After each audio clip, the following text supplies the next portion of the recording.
The New York City Board of Health declared racism a public health challenge.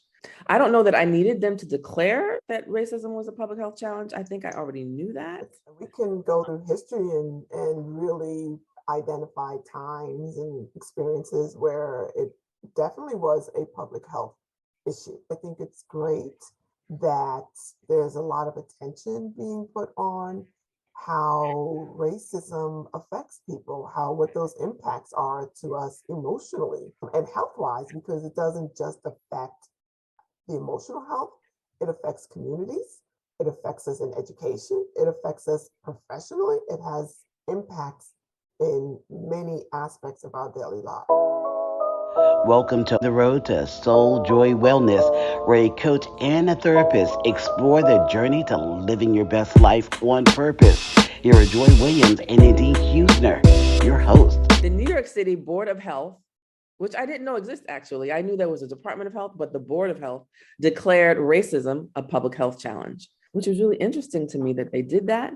And they have a long list of resolutions and whereases and whatas's and the things that they're supposed to do after that. So we'll put that in the notes, but we're going to talk about today, racism as a public health challenge and how that impacts us.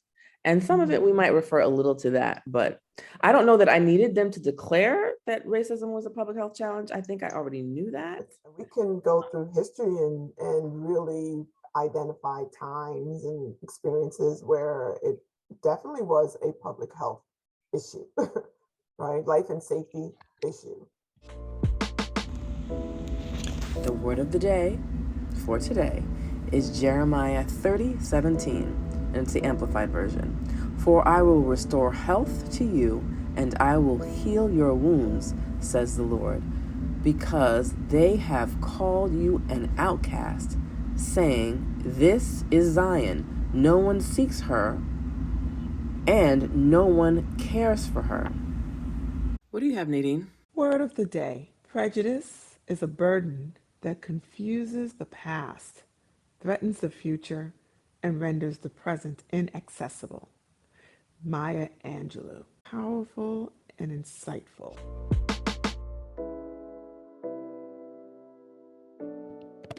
But I mean, you know what? I think it's great that there's a lot of attention being put on how racism affects people, how what those impacts are to us emotionally and health-wise, because it doesn't just affect the emotional health, it affects communities, it affects us in education, it affects us professionally, it has impacts in many aspects of our daily lives.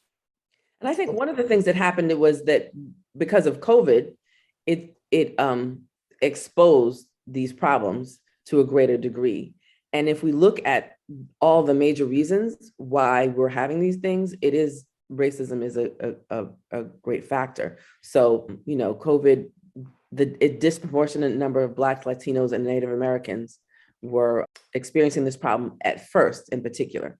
And I also think that has determined the response of other people, because when they think it's a Black and brown disease, or they think it's that, their response to it is different. So I wonder if we had treated this differently, if the outcome on COVID would have been different, and the way people talk about things on COVID would be different. But getting back to the overall thing, so even if we look at it from COVID, why it's impacting Black and brown people. So a number of us are essential workers, as they say. So we're frontline with the public. And also our distrust of healthcare, right? Historically, the distrust of healthcare, and that's a big piece, and access. Yeah, and often when people talk about our distrust of healthcare, they go back to the Tuskegee experiment, they go back to Henrietta Lacks. And while those things are true, most of us distrust healthcare from our more recent experiences dealing with healthcare. So for me, an example is my father passed in 2019. He had stomach cancer. So he went to a gastroenterologist for years. My father went to the cardiologist. So long story short, I have AFib, and my mother and father go to my would go to my cardiologist. So my cardiologist, he's a person who spends a lot of time with his patients, which means if you go to him, sometimes you're waiting in the office, but he is the one who said that my father needed to be scoped. So my father is talking to his cardiologist calls his gastroenterologist then scopes my father, who's been going to him on a regular basis, right? So by the time my father got scoped, and he had, I don't know what stage cancer it was, but clearly the intervention would have been different if it had been found earlier. So I don't need the story of Henrietta Lacks or Tuskegee Airmen to say I don't trust healthcare, and through the entire process. So my father was not in pain until the end. So he had this for about 8 months. So he was not in pain really until the end. And he also wanted to have every measure done, right? Mm-hmm. He was believing that he was going to live to 120 for real. So at one point they had given up on him, and they kept asking him every day, what did he want? I'm like, he already told you what he wanted. He wants you to do everything. So when we left that particular hospital, he ended up at another hospital. They were more accommodating and more listening to his wills and listening to us as a family. So I think that's the other thing, is you really have to be demanding of in the healthcare system, and you have to find people who will listen to what you want, what your wants are and your needs are. Being your best advocate is absolutely key to survival. And you've heard stories of people when they have loved ones who've gone into the hospital, and you almost set up sort of like a rotation schedule where someone always has to be there, because you know and you believe that the care is never going to be what it needs to be. In my hospital stays, there were times when I was just like, oh, this care really sucks, right? And I think I pretty much advocate for myself. And I'm not necessarily saying about the doctors, but I'm just talking about the attentiveness of the staff. And I get it. I wasn't the only patient there, but you definitely have to learn or know that you have to advocate. And if you have a loved one who isn't conscious, someone needs to be there 24 hours, because it's you just don't get the same level of attention and care. It has to be a community effort. Yeah. Sadly. And in this environment, in this COVID environment, no one could be there, right? So that makes it challenging. That really makes it and challenging. I don't want to, I'm not speaking bad about those doctors and nurses and, CNAs that are there doing their job, doing the work. But y'all know, they'll even tell you, you don't want to leave your loved one here, or not all caregivers are equal in the attention and care that they give. So yeah, you always need an extra eye, an extra advocate there, just to make sure that that the needs are being taken care of. And even when we think about who's listening to whom, right? So the story of Serena Williams, when she was pregnant and gave birth, and she said she was having a problem. So clearly healthcare and the ability to pay for healthcare was not an issue. So she basically forced them to give her the appropriate test. So she forced them. So she knew she had an embolism. She knew that she had experienced some of this before, and she knew what she was feeling. So some of it is the denial of what we're experiencing, because physicians are trained that, at least some of them are, that Black people feel less pain, right? Which is weird. So that thing is, if Black people feel less pain and they're telling you that they're having pain, then you should really be saying, oh, she's having a lot of pain. Yeah. We need to address it. So her forcing this to happen, she was basically saved herself, right? So she saved herself, because of pulmonary embolism can actually kill you. And Black women have a higher maternal and infant mortality rate. So that means that the baby surviving to a year. So our rate is really high compared to that of white women. I was listening, because I live in Central Florida, and I was listening to an NPR broadcast. There is a program here called Healthy Starts, and they work with women, most likely low-income women, and giving their children, from pregnancy to birth and beyond. And they quoted the statistics that Black babies are 4 times more likely to die. That's the infant mortality rate here in Central Florida, that they are 4 times more likely not to survive. Wow. I was like, 4 times now. I don't know what that base number is, but still 4 times more likely. That's just surprising. Yeah, it's terrible. So the infant mortality rates in the United States are terrible all across the board compared to other nations. But the infant mortality for Black women in particular is worse. And then the maternal mortality. So a Black woman with an advanced degree, so let's say a PhD, for instance, a Black woman with a PhD is more likely to die in childbirth or from the complications after childbirth than a white girl who has not finished the 8th grade. Right? So a lot of those shows like you're talking about are focused on low-income women. But if you have a lot of money and a lot of education, you still have a problem. Your outcome is not going to be better. And actually, when we look at, there's a chart that I saw, and I'll have to see if I can find it, that someone was making a presentation. And when we look at the outcomes for Black women, greater education and greater income doesn't help you, right, for health. And part of that, I think, is we have all these programs targeted to low-income women that aren't applicable to women with more income and more education. So, I have this fantasy that everybody can get the healthcare that they need. And it really feels like a fantasy. So healthcare for all? Right. And getting what you need. Those are socialist views, Joy. Right. And then, so we talk about the social determinants of health. It's like where you live, where you work, where you play, where you go to school, and where you pray. So those are the things that we talk about now. And people in the field think this is great that we talk about this in this way. They feel that it helps us to change the narrative. But I still feel that people still use it to boil it down to income and education when it's not, right? So when that's not the only thing. And then how did we end up in these places? So there was a lot of like my house is on a street that was redlined. So before it was built and white people didn't want to move in, but they would not give loans to Black people. So at some point they just changed their mind because someone decided they needed to make some money and Black people could move in. So in the neighborhoods that we live, so my house is in Harlem, there's more traffic through here. There are like 5 bridges that come through. So there's more traffic, meaning there's more pollution and there's higher rates of asthma. So these are compounding effects. And then, there are compounding effects of things. And then also there are more bus depots in Harlem. I think there are 4 bus depots in New York. I think 3 of them are in Harlem.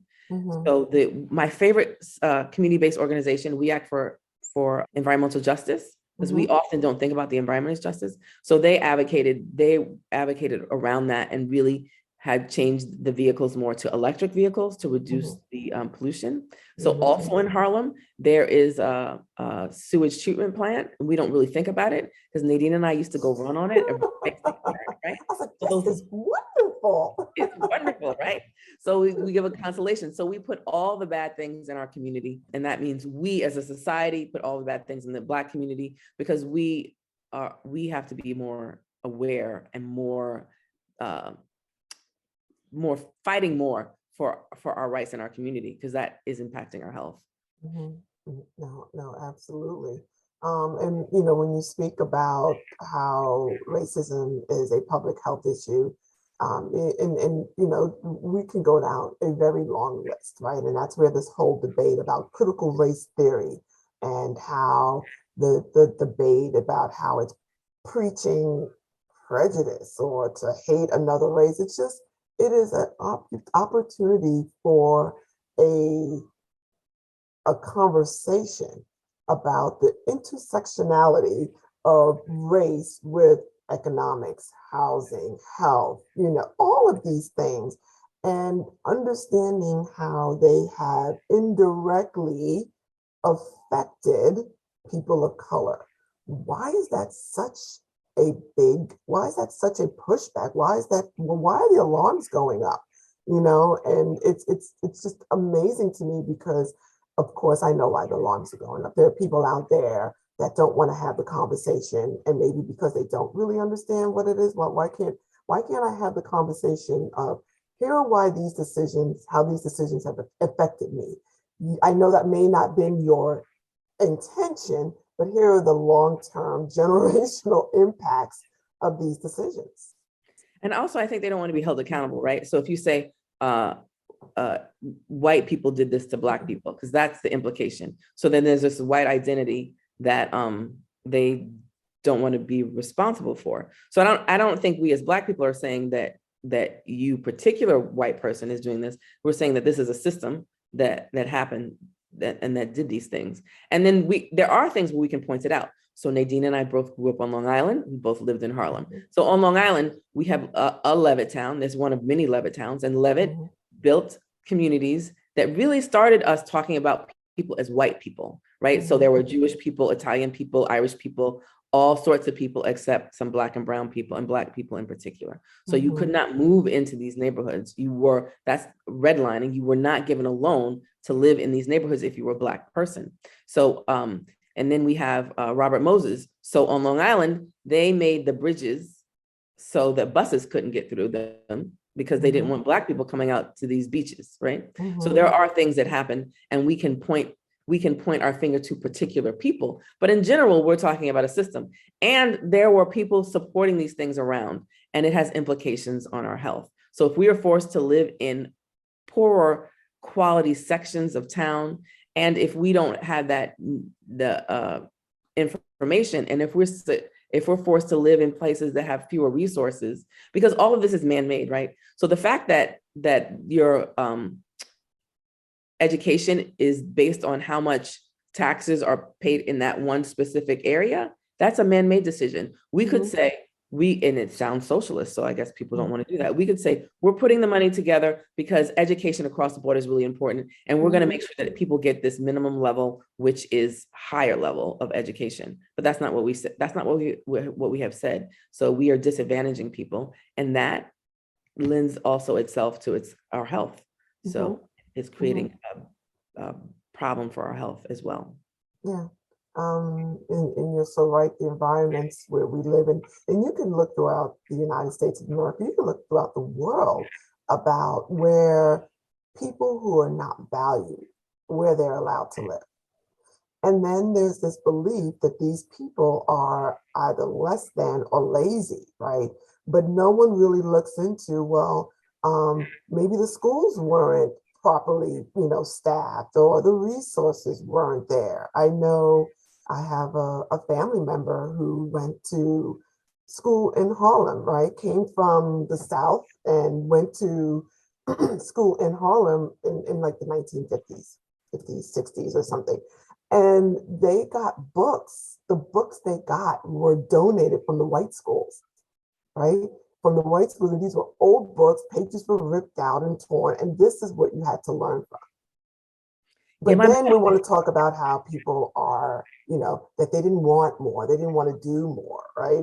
It's like amazing. It's almost like we're having a race, and then you tell me I have to run barefooted, but then you have like the latest, running gears, and your track is that made from this special material that gives you more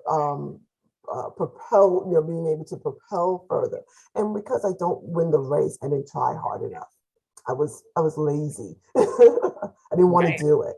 Right. In fact, we're forced to do a lot more work and forced to do a lot of other menial labor, and when they don't have to. But my mother had that same experience. She knew that her books that she had in high school, that the white school had them in junior high.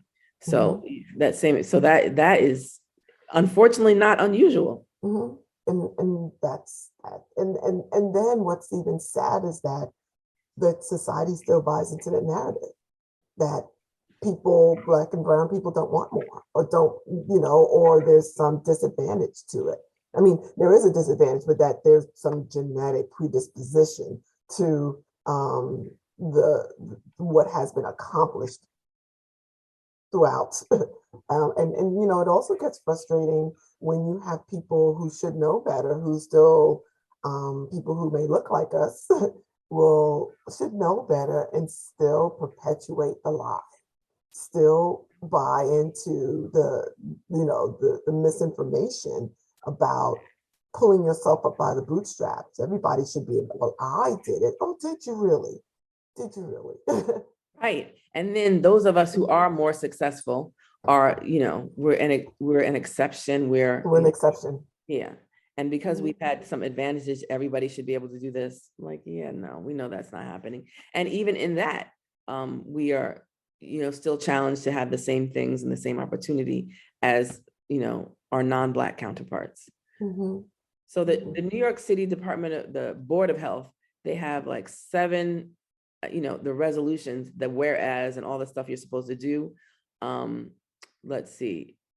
The New York City Health Department should research, clarify, and acknowledge examples of its historic role in divesting and underinvesting in community-led health programs and participate in a truth and reconciliation process with communities harmed by those actions when possible, right? So other things, doing data, making recommendations of anti-racism, health-related in New York City charter revisions to the newly established Mayoral Racial Justice Commission to strengthen New York City's efforts to combat racism, collaborate with agencies and CBOs, partner, more of that, and then to report twice a year to the Board of Health to promote on the work that they've done in the resolutions. So that reporting part is important because, you can say anything, but what happens after that? So we'll have to see from those reports and what happens. Is it dramatically changed? Mm-hmm. But it's really interesting that this is happening. And there are, of course, those detractors, like you said, who, think racism is a public health challenge. There's no evidence of that. Yes. It so is. What's the solution, Joy? Yeah, I think that the solution is really complicated, right? Because racism is a public health challenge, a public health crisis, not just in New York City. So across the country. So that it is that people are being held more accountable in those spaces, and that those of us who are working in this field help educate other people on what's happening, and to understand that we need to be active advocates. So not just on our individual health, but our collective health, so that we need to know these things. There's a Black women's health study that's in its 25th year. So over the summer, they released a report on hair products and incidence of breast cancer, right? So talking about those things. So we need to know, we need to become more aware of the products that are targeted to us have toxic effects. Even if it doesn't necessarily cause breast cancer, these endocrine disruptors have problems to us. So we need to become more aware and more active on it. And we have to really think that it's going to happen because we're going to do it, not other people. Absolutely. We have to do it. It has to start with us, right?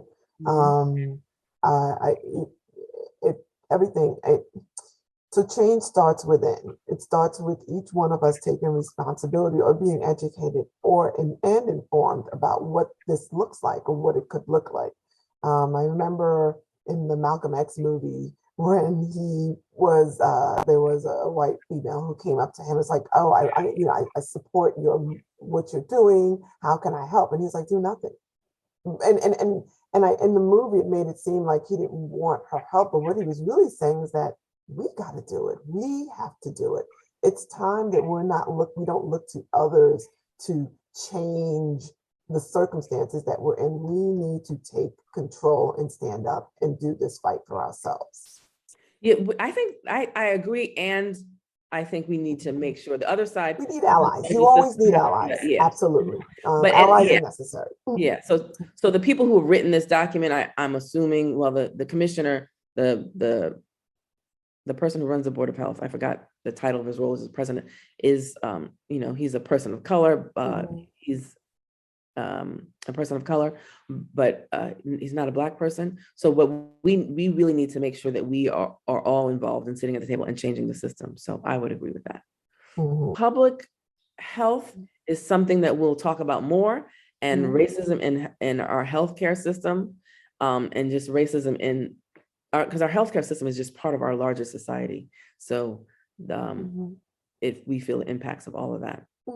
Absolutely. It's a great starter conversation. I'm glad we've had it. This has been fun. Yes. Well, Joy, it's always great having these conversations with you. As you know, we can talk for hours and hours. We can. And we'll be back next week. Bye. Join us next time as we continue to focus on living our best life on purpose. Thank you for joining us on this episode of Road to SoulJoy Wellness. We hope you enjoyed the show. Please leave us a review on Apple Podcasts. We love your feedback and a chance to answer your questions, and we may even share your ideas on the show. Until the next time, enjoy your time on the road to SoulJoy Wellness.